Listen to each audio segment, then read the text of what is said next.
much. Welcome, Stan. The field is yours. Karibu sana. And so let's begin. Allow me to take a moment to share my screen. So we will be discussing things to do with how to decently use and leverage the digital space or the digital environment. And what most of us may not be aware of is that just like there are streets in every country or in every nation, there are also streets inside the environment of the digital world, or inside the environment where we have things that are digitized. And anyone can go online and do anything, just like anyone can walk out and go to Nairobi or any other city, Johannesburg, wherever you may want to go. The means to get there is a road for you to venture, and it incurs you a cost probably if you are going far. So it will also incur you a cost when you want to go to a certain destination on the digital world. Some destinations are good, some destinations are bad in the physical world, and also in the online or digital world. And welcome. My name and your presenter is Stanley Mushanga Mwangi, and I will be taking you through this digital facility on this particular Zoom platform. I heard Matthew mention that he has used Zoom for a few weeks now. I knew Zoom for about 7 years before I used it, it had been used by people again for about another 4 years. I knew it before we had the mute all button. You are not even able to remove someone from it. That just tells you the moment you build a product, you have to keep continually improving it. If you do not improve it, someone else will build a competitive product and will face you out. So it is up to us to know how to best utilize what we have and how to move with these things. Now, I was introducing my name and also sharing a couple of things about how the environment of the digital space has changed. And everything that can be written down, spoken, or drawn can be digitized. So it does not matter whether you are writing anything, letters, numbers, or anything.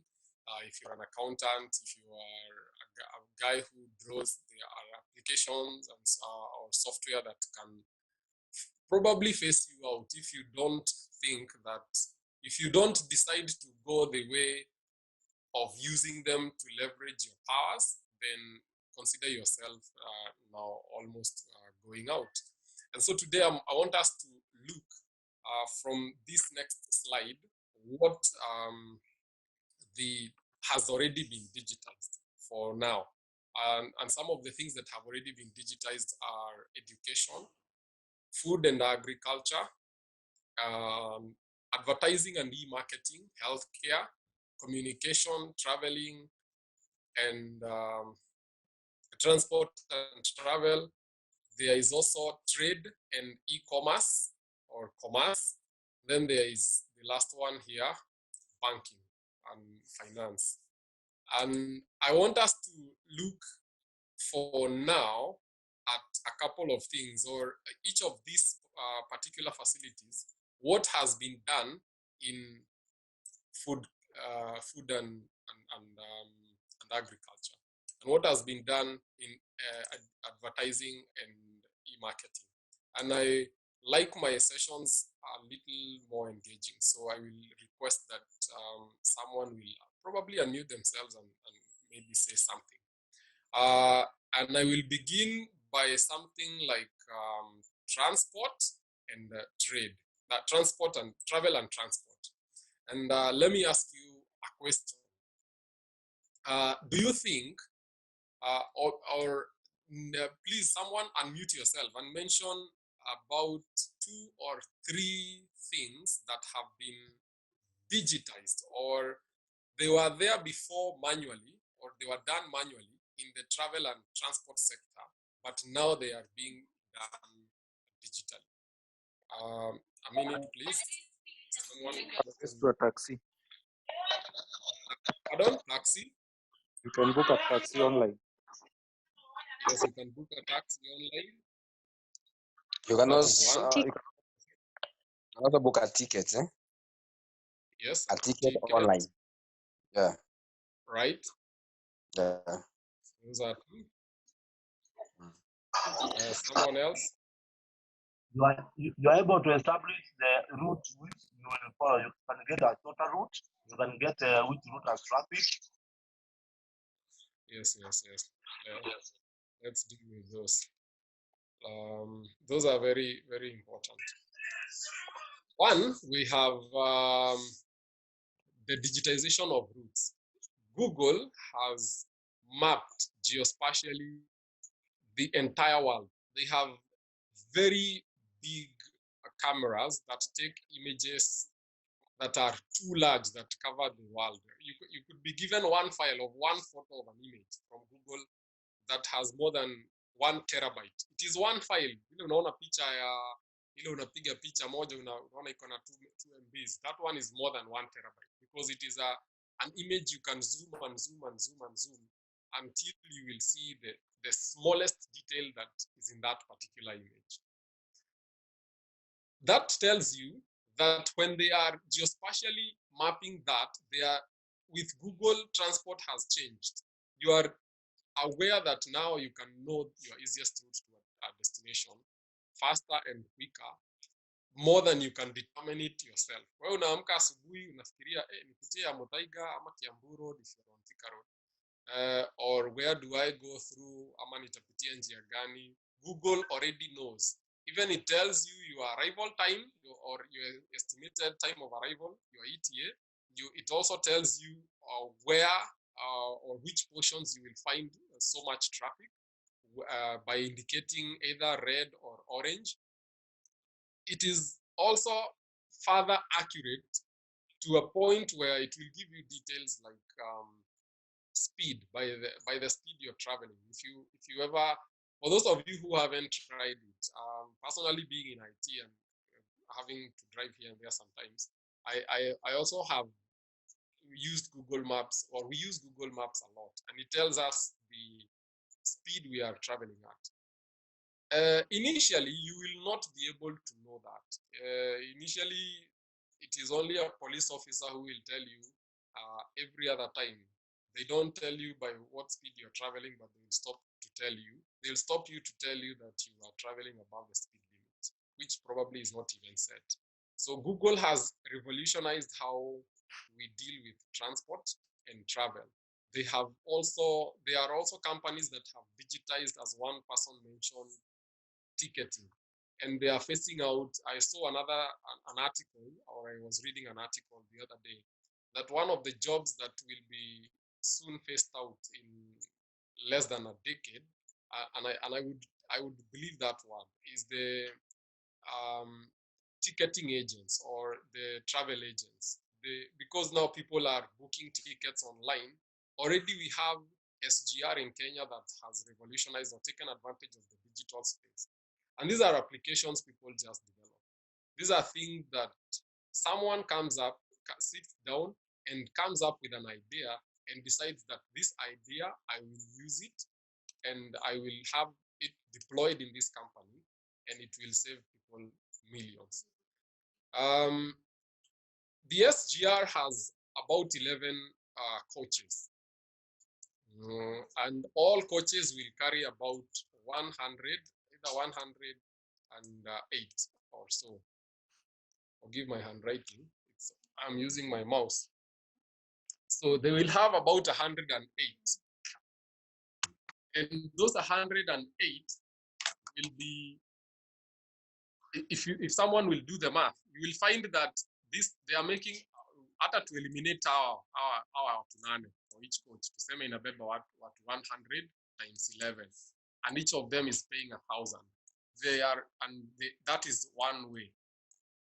They will find people who are making bookings and they never return your ticket when if you miss to catch the train.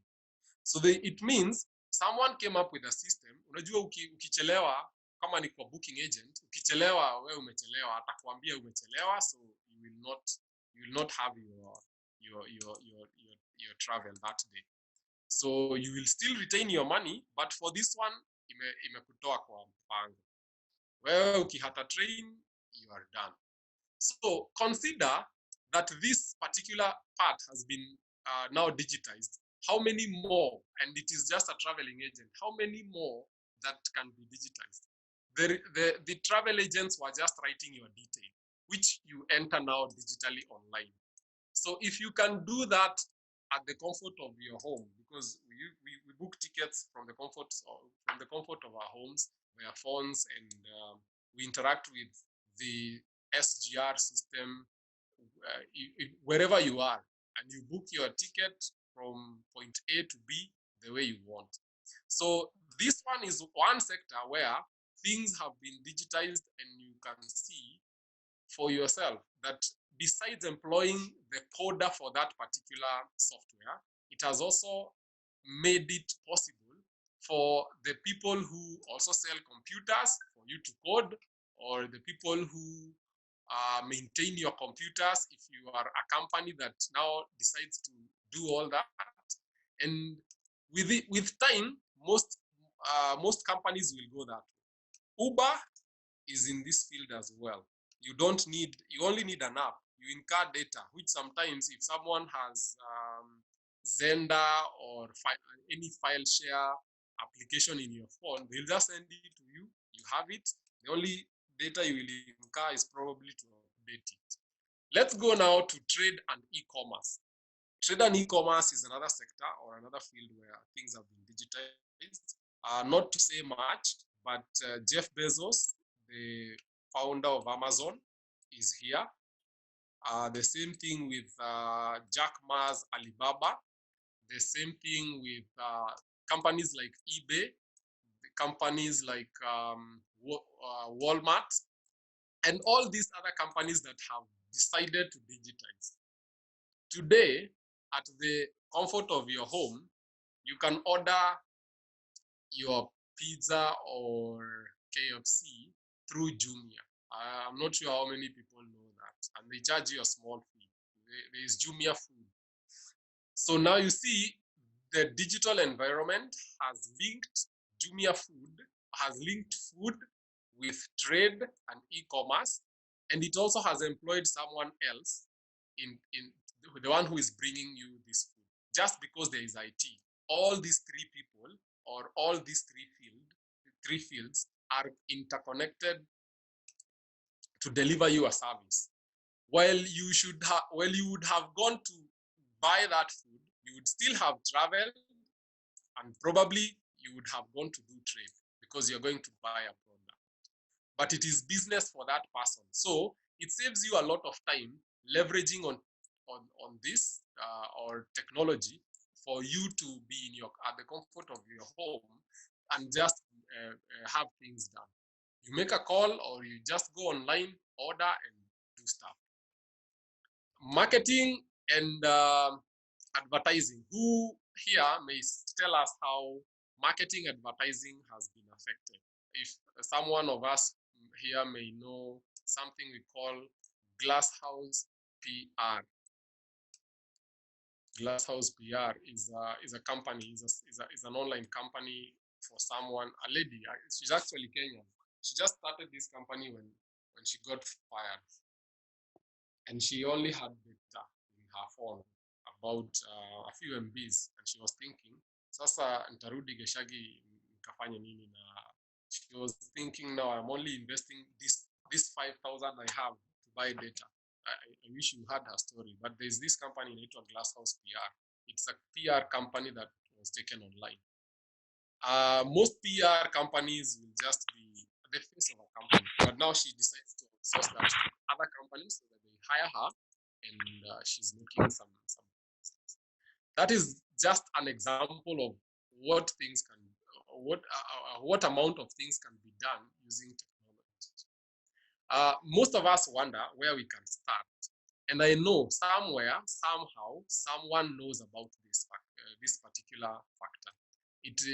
Anything that is digital begins even from social media. So we can begin mentioning some few things. I would like two comments to share, two people to share a comment on what they think the digital environment has done to advertising and marketing.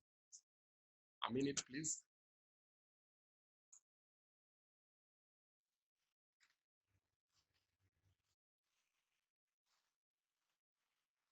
Anyone? Ama nilipotea? No, we can hear you loud and clear. I think just anybody to unmute themselves and say, maybe in the meantime, I can say that our marketing these days, I get to know about products more from Facebook, Google, YouTube before I even read papers. So I don't think I keep wondering who reads the newspaper adverts anymore. That's true. Yes, that's a good factor to consider. Yes, that is one. Anyone with another one? Or we just continue.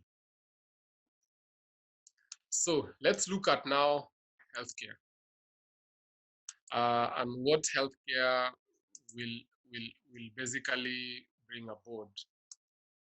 I'm not sure how many of us here know that there is already a company. By last year, January or February, they were testing 5G networks, how to operate on a human being who is not on site. Doctors are already running tests on animals. I'm not sure. I haven't heard or I haven't explored to see whether they have begun doing that on human beings. But 5G networks are considered about 20 times faster than the current 4G, and that will enable doctors to do things almost on a real-time basis, because the error for the margin for error is very, very limited, especially in this particular environment where it is very sensitive that errors for margin are supposed to be actually not be had, especially when you're dealing with a human being. You can't make any errors. Nonetheless, errors up to a certain level will always be acceptable, because when you are dealing with devices and gadgets. So healthcare, besides that, there's also what we call big data in healthcare. Or your doctor, you have a doctor who is in another place or in another area, and you just log in and they talk to you and you talk to them and they diagnose your ailment without you ever being there. So even this is another field. And all these things, the people behind digitizing such kind of stuff are not, in most cases, IT guys.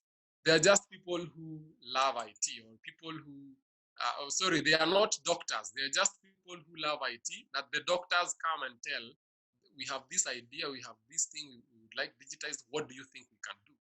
And I know companies now like Google and Apple are not hiring degree holders, or you necessarily not need to have a bachelor's degree, and even more so in the IT related world, for you to be employed by Google or Apple.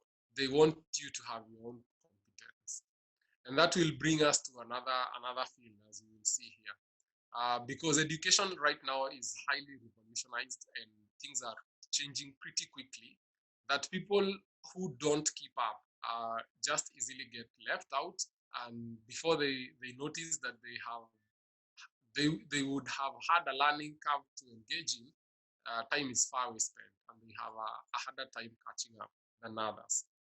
So I already knew my education, probably in one of the campuses here. I already knew I was obsolete even before I came out to the market. I was doing things in the market that before I finished my degree, I was doing things with a certain team from one guy who was from Safaricom, and the things we were doing, I had never been taught. They were IT staff, and I had never been taught by a lecturer, and I knew. Even if I went back to campus, I would teach these guys these things I know, because they are my lecturers, but I know they would know nothing. They would be completely clueless of what I was doing in the field. And that is how you also know, or you also judge yourself, that if the product of our education system does not really provide what we need for the market, then where do you lie? Because even employers wanataka kuemploy mtu ambaye anajua ile kitu anafanya. They want to employ someone they know, or they rely on, or they are aware that this person will deliver. I was never taught virtualization and hypervisation in campus.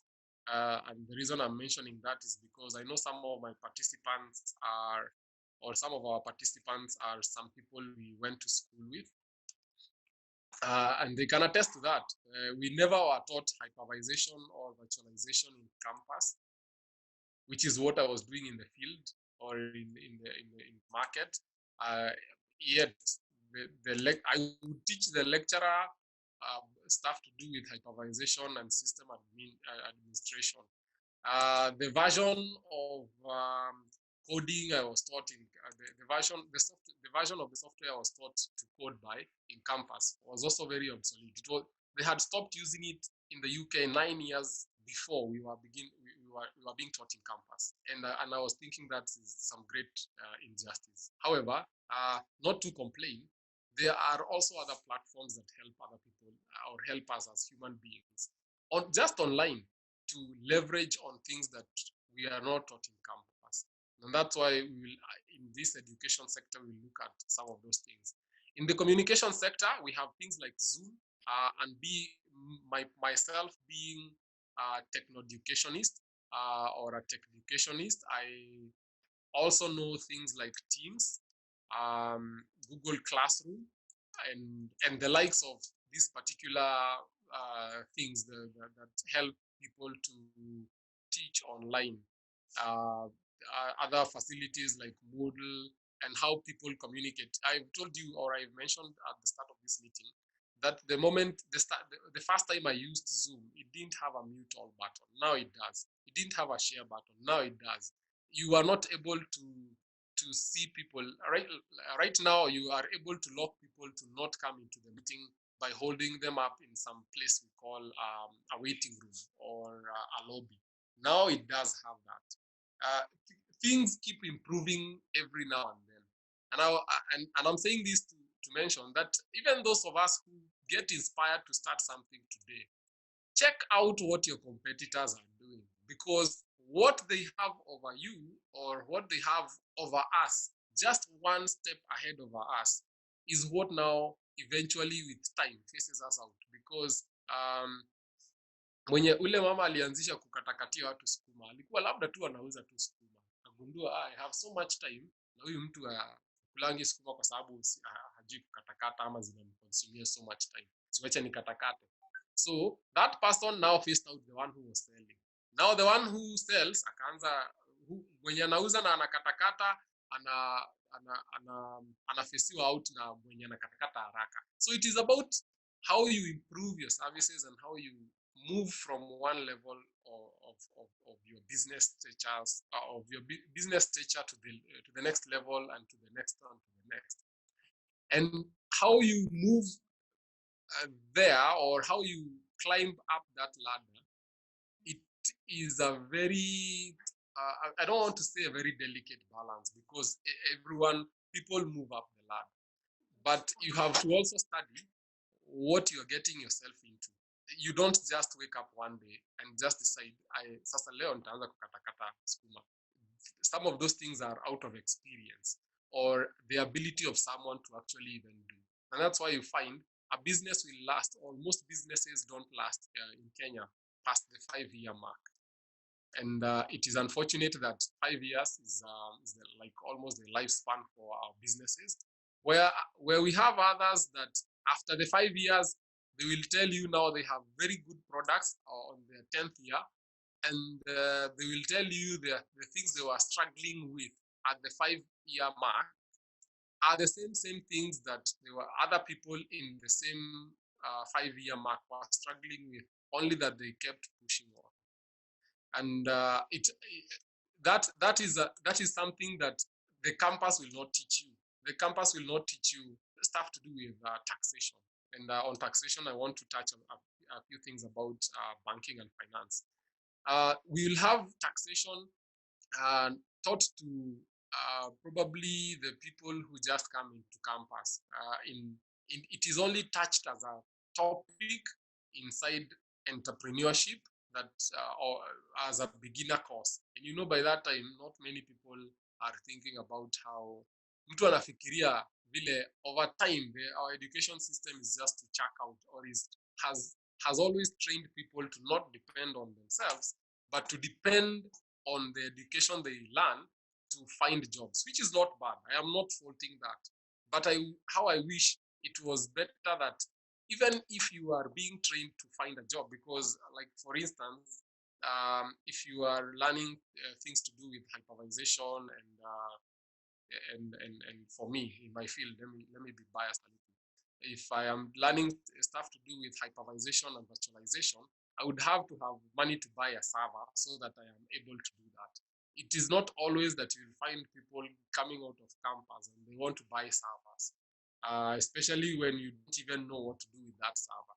So at least you will have to have gone to a place where you will be employed so that you gain the money to actually even buy a server, and so that in that field you will know what you can host or you can hold in that particular server.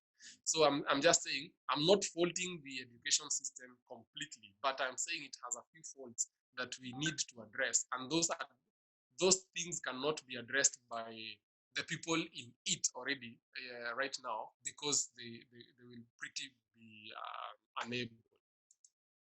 And it is up to us to now know how to do this.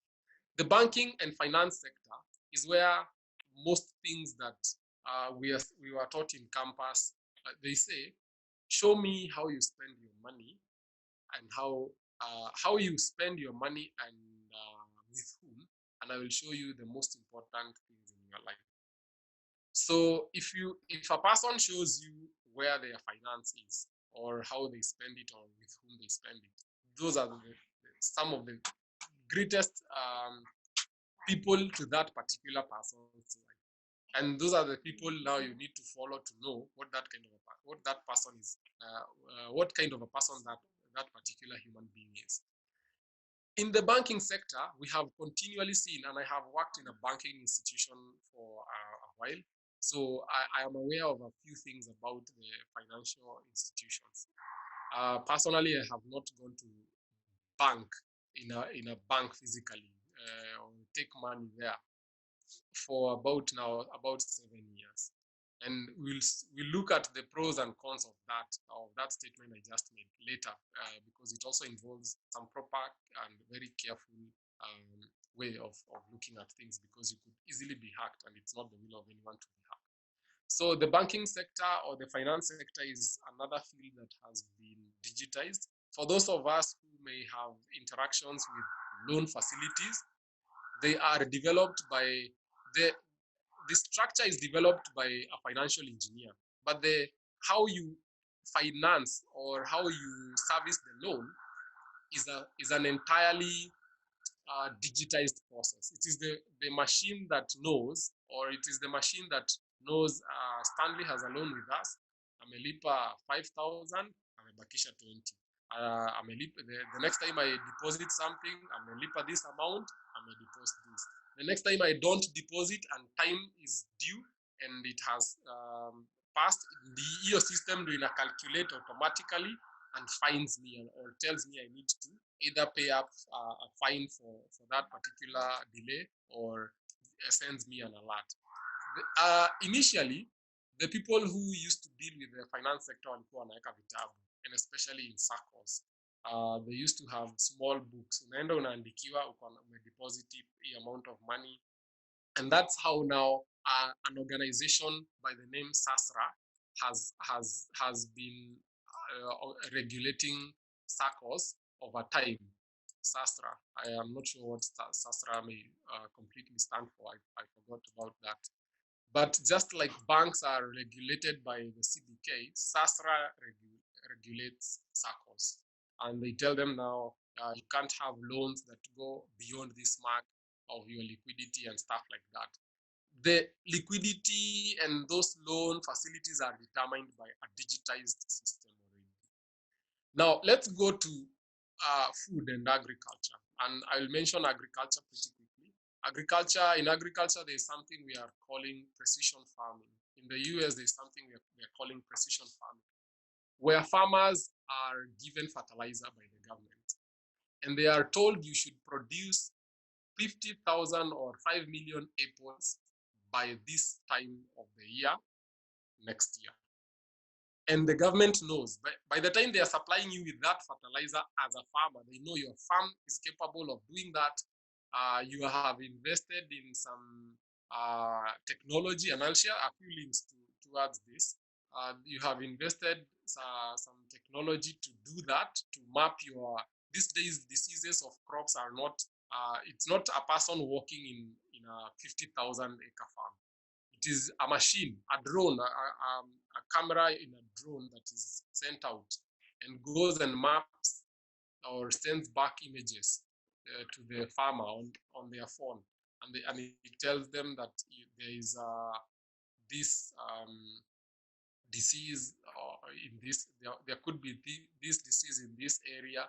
And it gives a detailed mapping, and the farmer is able to take intervention even weeks before the escalation of the disease. And it has been proven to work.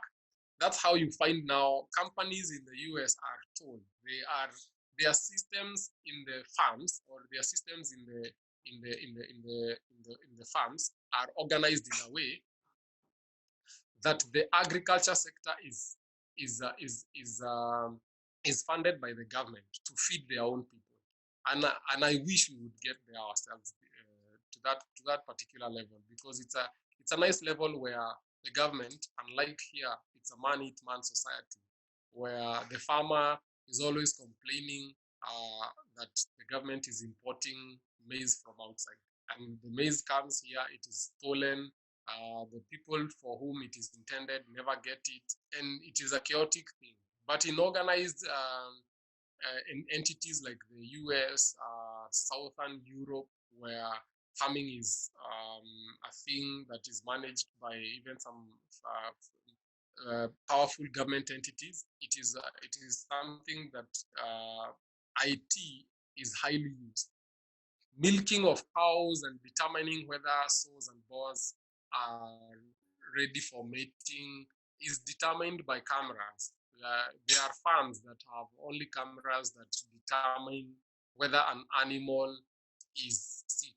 They are now, you see the wrist watches or the wristbands that people now wear for health check and to know how much they have walked. They have those now on cows that determine whether a cow is sick, or depending on its movement and